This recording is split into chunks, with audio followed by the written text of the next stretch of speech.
Katie is the youngest of our 9 children, and prior to her being born, I had a partial placenta detachment, which left her with periventricular leukomylasia and hypoxic ischemic encephalopathy, which has left her with the side effects of spastic quadrapoligia, cerebral palsy, epilepsy, and blindness.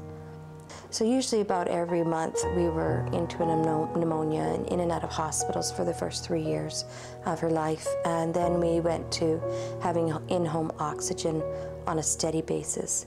She was on 10 oral medications, and she was on Ventolin and Pulmicort and 1.5 to 5 liters of oxygen. We were suctioning every hour, like sometimes 20 to 40 times in an hour we would have to suction out her throat because she couldn't swallow very well. We'd hire people in to just carry her around so that I could even have a bath or I could take a nap.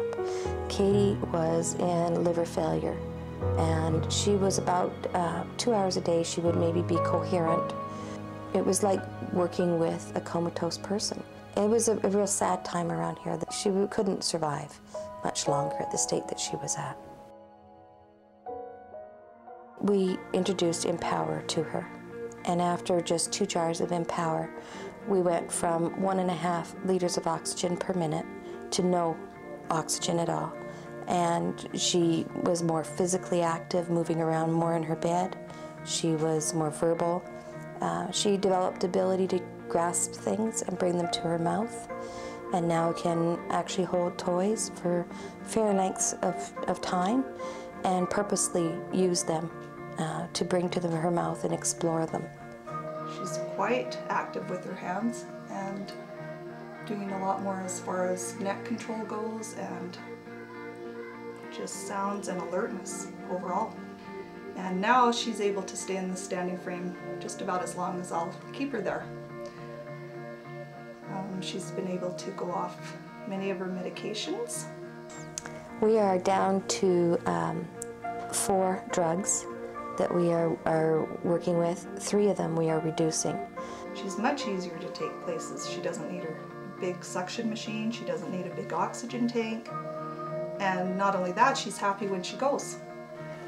She's much more alert.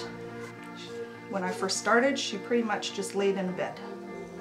The physiotherapists and occupational therapists have been working with her for a number of years now, prior to Empowerplus, and they are amazed at the changes that they're seeing in Katie, the development that she has had, and they're excited about the progress and are encouraged by what they're seeing.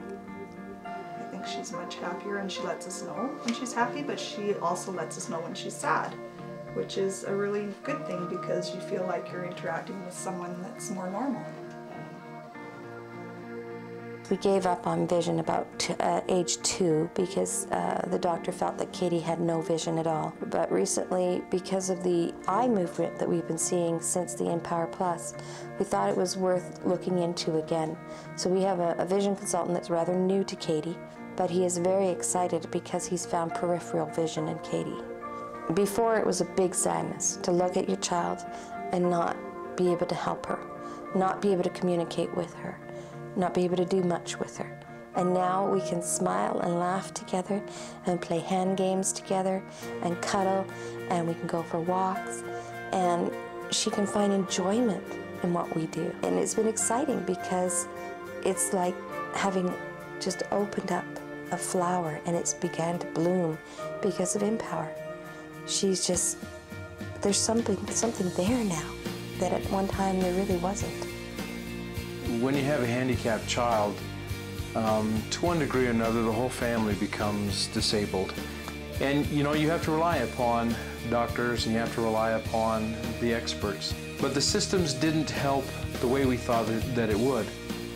And coming in contact with Empowerplus, I've got to say I was skeptical at first, but over these last 2 years, watching how Katie's care has improved and seeing the changes in Katie herself, and watching the light come back into her mother's eyes. And it's all built on the simple principle of nutrition, which I can understand, that if you feed the body what the body needs, the cells can repair themselves and the body can take care of itself. we've got a long ways to go yet with Katie, but Yeah. we have hope now. Yeah. We have hope in what we're doing.